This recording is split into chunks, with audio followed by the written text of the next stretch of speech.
बिस्मिल्लाहिर्रहमानिर्रहीम। अस्सलाम वालेकुम। पाकिस्तान आईएमएफ से पैसे मांगता रहेगा, लेकिन दुनिया के हालात बड़ी तेजी से बदल रहे हैं। दो बड़ी डेवलपमेंट्स हैं और ये इतनी खतरनाक हैं कि ये अब पूरी दुनिया में एक सिनेरियो डिफरेंट बदल रहा है। चाइना के सदर शी जिनपिंग ने अपनी नेवी को हुक्म दिया है कि वो वॉर के लिए तैयार रहें। तमाम तैयारियां इस वक्त मुकम्मल तौर पर करें और जितनी प्रिपरेशन हो सकती है वो करें। समंदरों के अंदर अब जो जंग लगने वाली है उसमें चाइना ने ये जंग जीतनी है, लिहाजा आप अपने तमाम काम, तमाम चीज़ें, तमाम फोकस जंग जीतने पर करें।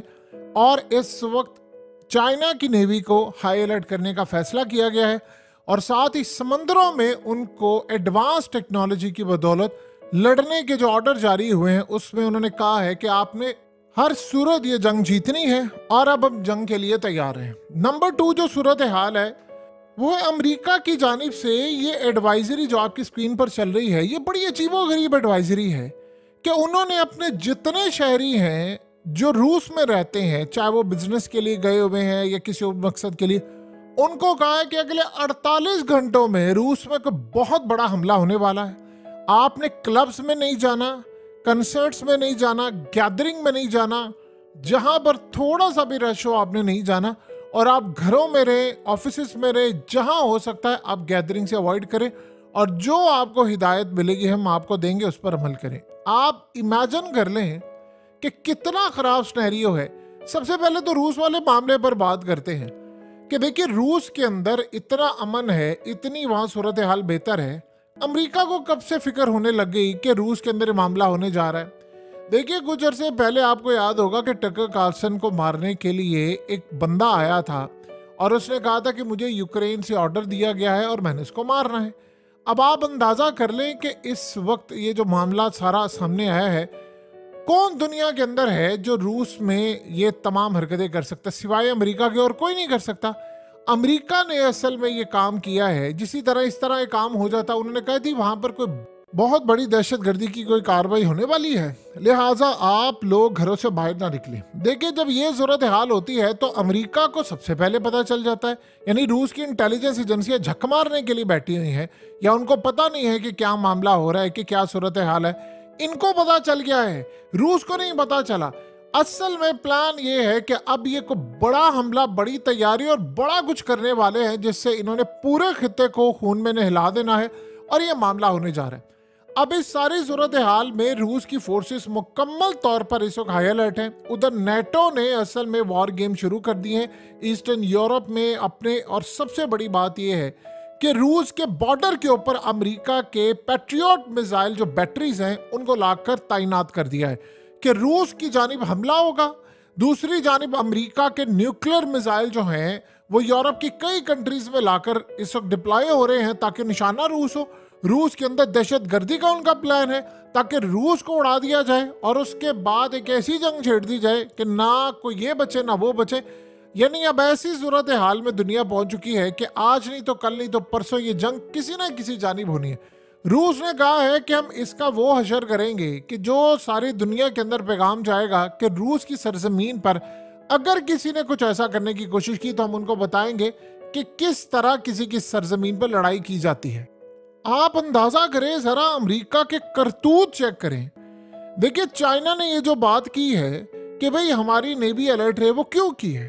क्योंकि जो यमन का मामला है वो बिगड़ गया है। अब रिपोर्ट जो पेश की गई है पेंटागन के अंदर, उन्होंने इल्जाम लगाया है सीआईए पर कि सीआईए नाकाम हो चुकी है हौसियों से लड़ाई करने के लिए।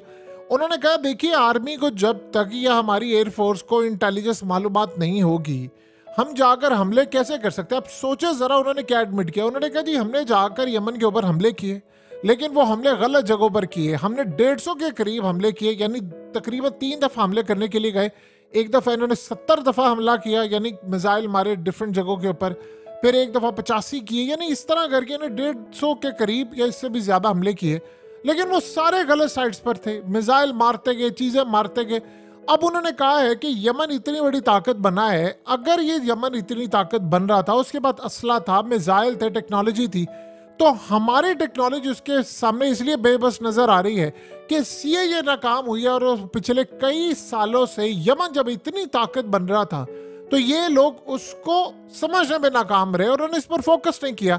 लिहाजा अमेरिका की फौज ने और इनकी एयरफोर्स ने और गवर्नमेंट ने ब्लेम दिया है कि CIA असल में रिस्पॉन्सिबल है, अमेरिका की इंटेलिजेंस एजेंसी जो दुनिया के अंदर हुकूमतें गिराती है, वजीर आजम के तख्ते उलटती है, घरों में उनको भेजती है, वहाँ की इस्टेब्लिशमेंट से मामला तय करते हैं। तो ये सारा कुछ फोकस किए हुए थे उन जगहों पर, लेकिन इनको पता ही नहीं चल सका कि हौसी इतनी बड़ी ताकत बन गए हैं। अमेरिका के अपने अंदर लड़ाइयां इस वक्त शुरू हो गई हैं। वो CIA को ब्लेम दे रहे हैं कि तुम्हारा काम था, इतने तुम फंड्स लेते हो, तुम नाकाम हुए, अफगानिस्तान में तुम नाकाम हुए, अब यमन भी तुमसे संभाला नहीं जा रहा। अब असल में समझिएगा कि चाइना को क्यों मसला ये है कि वो उन्होंने अपनी फोर्सेस को कहा है। देखिए जब ये सारी ताकतें फेल हो गई हैं तो देखिए पहली स्टेज होती है, आपने जब हमला करना होता है तो आप इस तरह का हमला करते हैं जैसे ये लोग हमला कर रहे हैं, यानी जाकर स्ट्राइक करते हैं। जब वो फेल हो जाते हैं, सारा कुछ होता है, तो फिर ये बाकी ममालिक को इनवाइट करते हैं और कहते हैं को बहुत बड़ा हमला करना है, हमने इस खत्ते में फिर जंग छेड़ेंगे। देखिए जैसे इसराइल को समझ नहीं आ रही कि उन्होंने हमास के साथ लड़ाई की है और वो जंग उनके कंट्रोल से बाहर हो गई है, तो उन्होंने प्लान ये किया है कि 15 मार्च के बाद वो लिबनान से जंग छेड़ने जा रहे हैं। और लिबनान ने आगे से हिजबुल्लाह ने जवाब दिया है कि तुम 15 मार्च को हमला करोगे, हम तुम्हारी टांगे तोड़ देंगे और तुम्हारा जो हशर करेंगे वो तुमने आज से पहले नहीं देखा होगा। एग्जैक्टली अमेरिका ये करने जा रहे हैं। आप यमन के खिलाफ नहीं जंग जीत रहे। आप सोचे जरा, पिछले कुछ 3-4 दिन से एक एक दिन में 2-2, 3-3 मिसाइल मार मार कर, यानी वो शिप्स तबाह करे, 2 शिप डेली बेसिस पर। सोचे इस सारी सूरत हाल में अमेरिका के पास लास्ट ऑप्शन क्या रह जाती है? लास्ट ऑप्शन उसके पास ये रह जाती है कि वो इस जंग को चाइना, ईरान और पूरे के पूरे समंदरों में फैला दे और इस जंग को आखिरी दम तक ले जाए।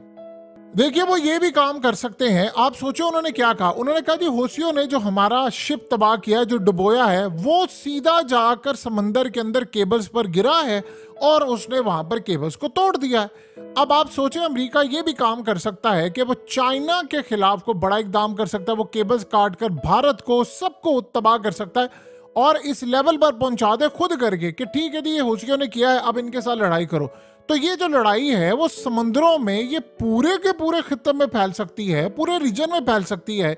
उसको वो चाइना तक ले जाएं, वो उस लड़ाई को ताइवान वाली साइड पर ले जाएं, फिलीपीन के थ्रू ये काम कर लें, यानी वो सारी तरह इसको लड़ाई को हर पैमाने पर आगे ले जा सकते हैं। देखिए सारी सूरत हाल आप पर बड़ी वाज़ह हो चुकी है। इसके बाद अमेरिका एक और काम कर रहा है जिससे वो समंदरों में लड़ाई की तैयारी करे। जो आप जानते हैं कि गजा में जो गैस और तेल के ज़खायर है, अमेरिका इस कायनात का सबसे घटिया मुल्क है जिसने हर उस मुल्क के ऊपर जाकर कब्जा किया है जहां पर गैस, नेचुरल रिसोर्सेज से, चाहे वो अफगानिस्तान वाली साइड हो, पाकिस्तान वाली साइड हो। खैर हमारी तो जरूरत ही नहीं है कि हम अमेरिका की मर्जी के बगैर कुछ निकाल सके, लेकिन गजा में आप देखिए क्या हुआ है। अब असल में गजा में एक इसराइली फोर्सेस ने, जो फलस्तीन थे, उनको जो गैस का रीजन है, जो सोर्सेज है, वहां तक एक्सेस नहीं थी।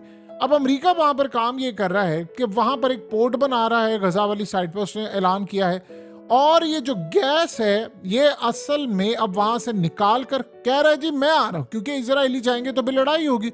वो असल में बना रहा है इजराइल के लिए गैस, वहां से निकाल कर अब वो यूरोप और आगे पहुंचाने की तैयारी कर रहा है कि जो रूस के ऊपर डिपेंडेंट थे या दुनिया के अंदर गैस के मामले पर, अब वो यहां से ये काम करने जा रहा है। अब आप जरा अंदाजा कर सकते हैं कि अमेरिका क्या कुछ कर रहा है। चाइना के खिलाफ इकदाम वो ये कर रहा है कि वो टिकटॉक को बैन करने जा रहा है अमेरिका के अंदर। अब आप सोचें कि हाउस पैनल जो अमेरिका में है, उन्होंने तो इसको बैन कर दिया, बिल पेश किया गया कि टिकटॉक को बैन करें और इसके बाद इनको यहाँ से फारिग करें। अब ये भी सूरत हाल पैदा हो रही है। एक तरफ वो रूस के अंदर हमला करने की तैयारी कर रहा है, दूसरी तरफ वो यमन के साथ लड़ाई करने की कोशिश कर रहा है। आपको असल में फसाद की जो जड़ नजर आएगी वो अमेरिका ही नजर आएगा। वो दुनिया के अंदर तबाही कर रहा है। अफगानिस्तान ने आज क्या कहा है? अब आप सोचें, अफगानिस्तान के आर्मी चीफ ने कहा है कि अमेरिका अभी भी हमारी फिजाई हदूद से ड्रोन गुजारता है। इमेजिन कर लें, जंग खत्म हो गई है और वो कह रहा है कि एक हमसाया मुल्क की, यानी एयर स्पेस से उड़ता है उनका ड्रोन और वहां से आता हुआ जाता है। अब ये नहीं उसने बताया कि हमारे हमसाए में कौन सा मुल्क लगता है जहां से वो जा रहा है और किस कंट्री से अमेरिका का ड्रोन उड़कर आता है और हमारी स्पेस के अंदर आकर कहते हैं जासूसी करते हैं और जाते हैं। अब आप सोच लें जरा कि इस लेवल पर अमेरिका ये हरकतें कर रहा है, तो फिर इस सारे मामले पर दुनिया उनके खिलाफ क्यों ना खड़ी हो। इसीलिए तो अफगान तालिबान ने अमेरिका को कहा है कि भाई हम आपके ड्रोन्स को नहीं छोड़ेंगे। उन्होंने चाइना से और रूस से बात की और वो उनको एयर डिफेंस सिस्टम देने जा रहे हैं। इसीलिए अब अमेरिका के जो ड्रोन्स होंगे अभी भी वो उड़े हैं, वो अफगानिस्तान की सरहद से उड़ते हैं और वो तबाह करते हैं। अमेरिका ने किया क्या है, पूरे के पूरे खित्ते को नहीं, पूरे वर्ल्ड को उसने तबाह किया है। वो आप सोच लें कि पूरी दुनिया के अंदर एक ऐसी जंग छेड़ने जा रहा है। इजराइल की बैक पर अमेरिका खड़ा है, आज वो पीछे हट जाए, इसराइल जंग हार जाए। यमन के मामले के ऊपर अमेरिका खड़ा है, चाइना के खिलाफ वो खड़ा है, रूस में हमले की वो तैयारियां कर रहा है, यूरोप को उकसा रहा है कि जाओ रूस से मुकाबला करो। पूरी दुनिया के अंदर इन लोगों ने जीना हराम किया हुआ है। और कहीं आप देख लें, जो वजीर आजम इनको पसंद नहीं आता ये उसको फारिग कर देते हैं, वहां पर उनके लोगों को हुक्म देते हैं इसको फारिग कर दो, ये कर दो। जो इनको सदर पसंद नहीं आता ये उसको उस मुल्क के अंदर हुकूमत गिरा देते हैं, उसकी जगह अपनी कठपुतलियां ले आते हैं। सही चाइना ने ये बात कही थी, ये बात रूस ने बिल्कुल ठीक कही थी। उन्होंने कहा था कि देखिए फसाद की जड़ अमेरिका है, अमेरिका को अगर टारगेट करेंगे तो फिर उसके बाद ये मामला होगा। अब सोचे जरा कि जो बाइडेन इस वक्त कह रहा है कि हम ये कर देंगे, हम वो कर देंगे, पूरी दुनिया के अंदर इन लोगों ने जीना हराम किया हुआ है। अब अगली जंग जो छेड़ने जा रहे हैं वो समंदरों के अंदर भरपूर इनकी तैयारी। ये असल में भारत को भी कह रहे हैं कि आप आ जाओ, आप हमारे साथ इस जंग का हिस्सा बनो, हम आपको ये फैसिलिटीज देंगे, ये करेंगे, वो करेंगे। भारत असल में इस वक्त अवॉइड करने की कोशिश कर रहा है। देखिए यमन के पास जो टेक्नोलॉजी आई है, आप देखिए ये बात बिल्कुल ठीक कही गई है कि पेंटागन ने कहा है कि सीआईए की जिम्मेदारी है, ये हुकूमतें गिराने में लगे हुए हैं। जो वजीर आजम इनके सामने खड़ा होता है कि हम कोई गुलाम है तुम्हारे आगे, ये उसको फारिग कर देते। यही टाइम अगर ये किसी मुल्क के अंदर ये देखे कि भाई वो कितनी बड़ी ताकत बन रहा है। अब ईरान का मामला है, अब हुआ ये है कि ईरान के मामले के ऊपर भी यही सूरत हाल है। वो कह रहे हैं जी हमारे पास ताकत नहीं है कि हम ईरान को एटमी ताकत बनने से रोकें। तो इस सारे मामले पर ये प्लान ये कर रहे हैं कि यूरोप को हम एक दफ़ा जंग में जब धकेल देंगे रूस के साथ, तो यूरोप की फोर्सेस को लेकर आएंगे, यानी पानियों में। वो चाह ये रहे हैं कि 40 ममालिक आ जाएं और हम सारे 40 ममालिक जाकर हूसियों पर हमला करें, ईरान पर हमला करें, और फिर साउथ चाइना सी के अंदर भी चाइना के साथ भी ये जाकर ये मामला करें। तो आप अंदाजा कर लें कि इनको इस बात की कोई परवाह नहीं कि अमेरिका के अंदर इस वक्त जो बैंक्स हैं उनका जो लॉस है वो कितना ज़्यादा बड़ा है कि 44% उनका प्रॉफिट ड्रॉप हुआ है। अपनी मईशत की उनको कोई परवाह नहीं है कि क्या हो रहा है, कैसी मईशत हमारी चलेगी। उनको परवाह सिर्फ इस बात की है कि हमने फलानी हुकूमत गिरानी है, फलाने को हमने ये नहीं छोड़ना। कोई हमारे सामने खड़ा हो गया, उसने कहा कि हमको गुलाम है, हम अमेरिका की गुलामी करेंगे, इसको फारिग करो। इस तरह की सूरत हाल हो रही है। और अब चाइना, देखिए चाइना एक ऐसा मुल्क है जिसने इतनी डेवलपमेंट की है, इतनी डेवलपमेंट की है, वो दुनिया का आखिरी मुल्क होगा जो चाहेगा कि जंग हो जाए। उसकी सबसे बड़ी वजह यह है कि उसका माल जा रहा है दुनिया के अंदर, उसकी सप्लाई जा रही है। जब उसका माल जा रहा है, उसकी सप्लाई जा रही है, तो बताइए कि उसको क्या ज़रूरत पड़ी हुई है कि वो दुनिया के साथ जंग करे, अपनी फोर्सेस को कहे। वो तो बल्कि चाहेगा कि हम लोग मज़ीद चीज़ों को एक्सपोर्ट करें, मज़ीद मामला आगे लेकर जाएं। अब सारे का सारा उनका जो फोकस है वो उनको अपनी फोर्सेस को हाई अलर्ट करना पड़ा है, और हाई अलर्ट करने के बाद वो अमेरिका और बाकी ताकतों का मुकाबला करने जा रहे हैं। देखिए अमेरिका यमन में फेल हो चुका है और उसके पास कोई रास्ता नहीं है। ये आप जितना मर्जी कह ले कि वो स्ट्राइक करें, वो कहाँ पर स्ट्राइक करेंगे जाकर। अब तो देखिए एयर डिफेंस सिस्टम आ गया हूसियों के पास, वो तो इनके जहाज भी उड़ा देंगे, ड्रोन्स भी उड़ा देंगे। अब आप सोचिए इन्होंने अगले मरहले में जाकर जो हमला करना है वो हमला इनके कंट्रोल से बाहर है, यानी उनको पता ही नहीं है कि कहां पर करना है। मिलिट्री साइट्स है ही नहीं उनको पता। उन्होंने असल में गारों में और ज़ेरे ज़मीन के अंदर सुरंगों में जाकर अपनी जो हथियार बनाने वाले मिसाइल फैक्ट्रीज, ये सारा काम किया है। ये चाइना ने असल में इनको जो बैक किया था ईरान को, ईरान ने, हिजबुल्लाह ने, हमास ने, और अफगानिस्तान के अंदर भी ये चीज़ डेवलप हो रही है कि हमने जो अपनी मिसाइल फैक्ट्रीज और ये तमाम चीज़ें बनानी है, असल में हम जाकर पहाड़ों के अंदर बनाए। ये उनके अंदर भी एक सोच डेवलप हो रही है। देखिए अमेरिका वहाँ पर किसी ना किसी तरह ड्रोन भेज देता है, और अफगानिस्तान के आर्मी चीफ ने इल्ज़ाम लगाया कि भाई हमारे जो साथ हमसाया मुल्क है वो उनको अपनी एयर स्पेस दे रहा है, वहाँ से वो उड़ते हैं और उड़कर जाकर हमारी सरजमीन को जाकर स्कैन करते हैं। अब चाइना के नीचे इन्वेस्टमेंट हो रही है और वो वहाँ पर खुदाई करे, तो अमेरिका को ये बात हजम नहीं हो पा रही। तो इस सारी सूरत हाल में वो असल में जासूसी करना चाह रहे हैं। अगर आप इनके ड्रोन्स गिरा देंगे, अगर उनके पास ये सारी सूरत हाल आ जाएगी, तो फिर बताइए फिर क्या मामला होगा। तो ये बड़ा एक इंटरेस्टिंग फैक्ट है और ये इंटरेस्टिंग मामला है कि अमेरिका ने इस खत्ते को खून में, बल्कि पूरे वर्ल्ड को खून में नहलाने का फैसला कर दिया है, लेकिन बाज वो अपने करतूतों से फिर भी नहीं आ पा रहा, चाहे उसको मार पड़ी है। आप सोचो, फलस्तीन की ज़मीन की पोर्ट जाकर वो कह रहा है कि मैंने वहाँ से गैस निकाल कर वो देना, बाद में जाकर वो किसके हैंड ओवर करेगा? वो इजराइल के हैंड ओवर कर देगा। तो इनके करतूत अभी तक ठीक नहीं हो गए। लिहाजा अगर लड़ाई जीतनी है तो चाइना और रूस के मुताबिक अमेरिका को शिकस्त देना पड़ेगी। अमेरिका को आपने हराया तो पूरे का पूरा खित्ता सुकून में आ जाएगा।